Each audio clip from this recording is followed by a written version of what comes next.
சென்னையில் ரவுடி என்கவுண்டரில் சுட்டு கொலை செய்யப்பட்டிருக்கிறார். பிரபல ரவுடி காக்காத்தோப்பு பாலாஜி என்கவுண்டரில் சுட்டு கொலை செய்யப்பட்டிருக்கிறார். விவரங்களை வழங்குவதற்காக செய்தியாளர் செந்தில் இணைப்பில் இருக்கீங்க. என்ன நடந்தது செந்தில்? சென்னை புளியந்தோப்பு பகுதியில் தலைமறைவாக இருந்த, அதாவது அங்கு பதுங்கி இருந்த பிரபல ரவுடி காக்காத்தோப்பு பாலாஜி என்கவுண்டரில் சுட்டு கொலை செய்யப்பட்டுள்ளார். போலீசாரை தாக்க முயன்ற போது தற்காப்புக்காக இந்த சம்பவம் நடந்துள்ளதாக போலீசார் தரப்பில் தெரிவிக்கப்பட்டுள்ளது. சென்னை பிராட்வே பகுதியைச் சேர்ந்தவர் காக்காத்தோப்பு பாலாஜி. இவர் மீது கொலை, வழிப்பறி, ஆட்கடத்தல் என கிட்டத்தட்ட 50க்கும் மேற்பட்ட வழக்குகள் நிலுவையில் உள்ளன. போலீசாரின் தொடர் நெருக்கடி காரணமாக ஆந்திர மாநில எல்லையோர பகுதிகளில் இருந்து சென்னையில் மாமூல் வசூல், அதே போல கட்ட பஞ்சாயத்து, ரவுடிசம் என தொடர்ந்து சமூக விரோத செயல்களில் ஈடுபட்டு வந்தார்.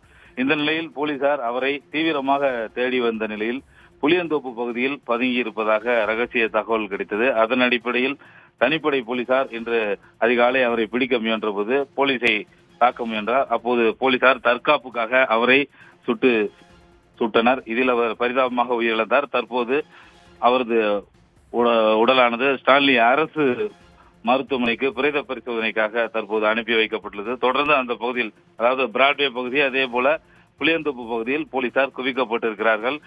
பிரபல ரவுடி என்கவுண்டர் செய்யப்பட்ட சம்பவம் சென்னையில் பெரும் பரபரப்பை ஏற்படுத்தியுள்ளது. தகவல்களுக்கு நன்றி. உடனுக்குடன் செய்திகளை தெரிந்து கொள்ள சன் நியூஸ் பெல் ஐகானை கிளிக் பண்ணுங்க.